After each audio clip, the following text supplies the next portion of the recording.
Sa linya natin si Rear Admiral Roy Vincent Trinidad, tagapagsalita ng Philippine Navy sa West Philippine Sea. Admiral, hello. Si Joel Siweng po ito. Magandang umaga po, Admiral, Rear Admiral Trinidad.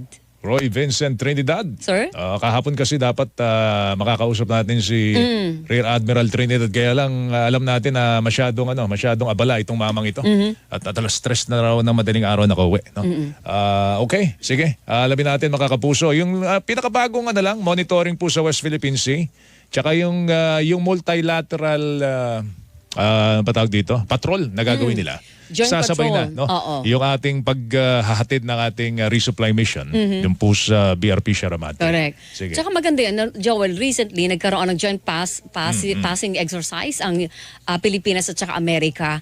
Tapos nagkataon, nandun ang isang barko ng China. Nagkataon ba yon o talagang sinadya ng China na bantayan yung exercise na yun Ganun naman sila, with the US? talaga nang uurot No? Oo. Yun lang naman ang gusto lang gawin sa buhay nila. No? At ang itong malupit, hanggang ngayon si Monster Ship nandyan sa may Escoda Shoal. Nakahintil. Binabantayan ang ating barko. Naka-anchor, no? Yes. Okay na si Rear Admiral Trinidad. Rear Admiral, magandang umaga po. Morning po. Yes, Joel, good morning. Good morning, Joel. Good morning, Weng. Opo. At sa mga taga-subaybay ninyo, good morning. Kahapon kausap namin si Coast Guard Commander J. Tariela at binabanggit niya na hanggang ngayon o hanggang alas 7 ng umaga kahapon, Weng, andun pa rin si Monster Ship. Yes. No, Sa Escoda Shoal, sa Escoda. Anong pinakahuling monitoring natin doon, Rear Admiral? Ayun, yes. Una sa lahat, umahin nyo muna kahapon at Okay lang po. Naintindihan po namin. Naintindihan po namin. Dapat kahapon tayo. Naintindihan po namin, Rear Admiral, at medyo madaling araw na raw kayo nakauwi. No? Sige po, tuloy nyo po. Ano bang pinakahuling development? Yes, tama yung sinabi ni Jay. May nailabas ako na erratum, yung binanggit natin ng Tuesday, na wala na yung Monster Ship doon. Nandun pa siya nung 9, 12, and 14 until yesterday. Okay.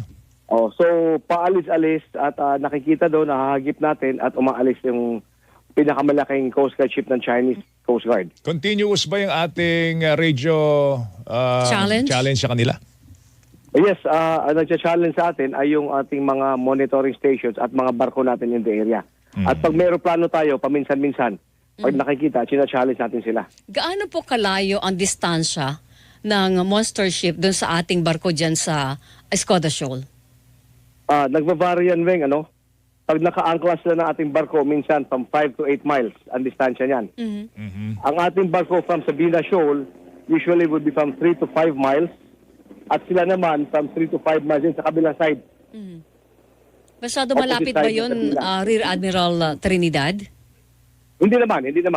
Yan naman ay safe distance naman sa naval terminology. Safe distance naman yan na okay lang tayo sa kanila.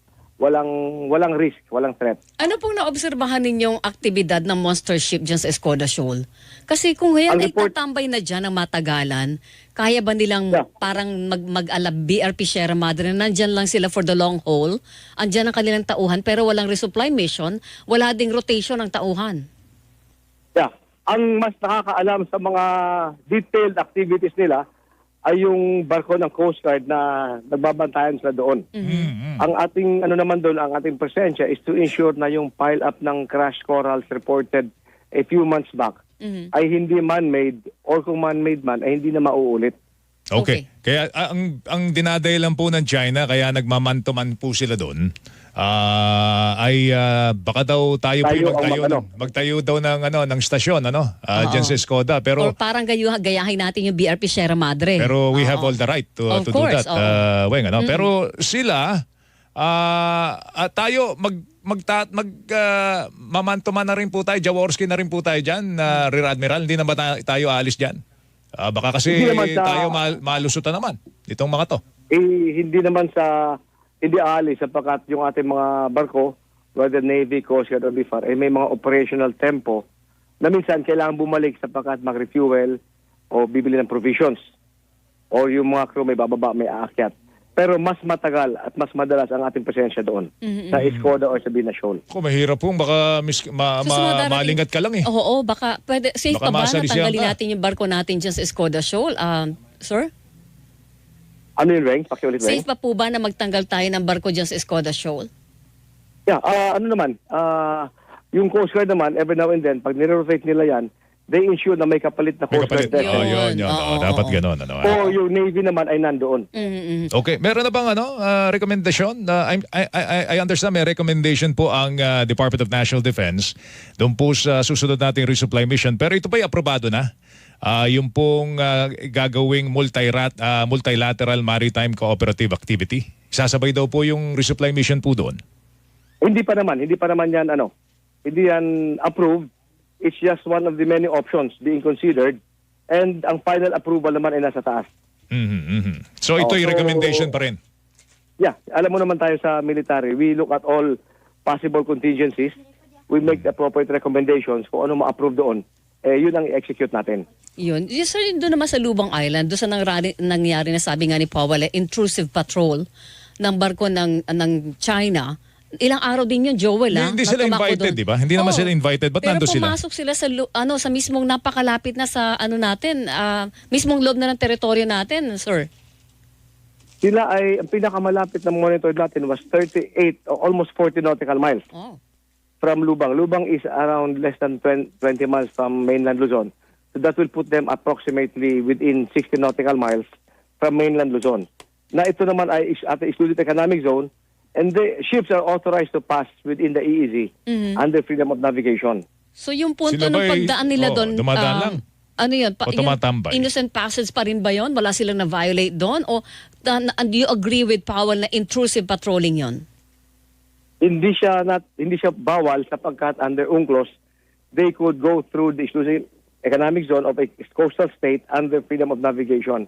Pag sa territorial sea naman, 12 nautical miles from the baseline, that is innocent passage. Okay. Hindi naman sila nangingitlog. Baka naman nangingitlog na dun. Hindi na Hindi naman, Joel. Hindi naman Sapagkat innocent yung- passage yun, sir. No? Yung kanilang track naman ay continuous naman. Makita natin yung track nila sa monitoring natin. Pero, Continuous naman. pero yun, sir, ay cause ng concern sa ating gobyerno. Parang it was too close for comfort. We monitor them, we are aware of them. And as a point of comparison, ginagawa din ng Chinese Coast Guard ito, pati sa US Coast Guard sa may Alaskan side.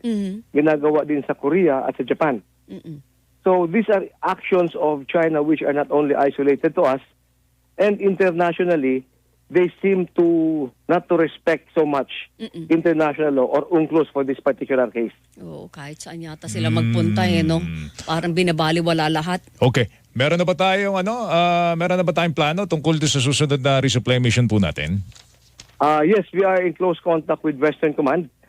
We are, the moment that it will be finalized by them and approved for execution, malalaman naman natin from the public affairs side. And we will be informing everybody appropriately. Alright. May mga bagay na hindi po binanggit si Rear Admiral Trinidad Burrito. Siyempre, operational concern yun. Correct. No? Oo, hindi natin pwedeng. Mga security issues na yan. Baka may nakikinig na makapili. Mahirap na. Rear Admiral, salamat sa oras mo. Mag-ingat ka, ha? Yes, wala ka naman, Joel and Reng. At maraming salamat sa inyo. At sa mga taga-subaybay, keep tuning in to Radionat TV Pod, DCWB. Thank you, sir. Thank you. Rear Admiral Roy Vincent Trinidad, tagapagsalita ng Philippine Navy sa West Philippine Sea. Dito raw kasi walang fake news. Oo, totoo Walang fake naman, news, of course. Sabi ni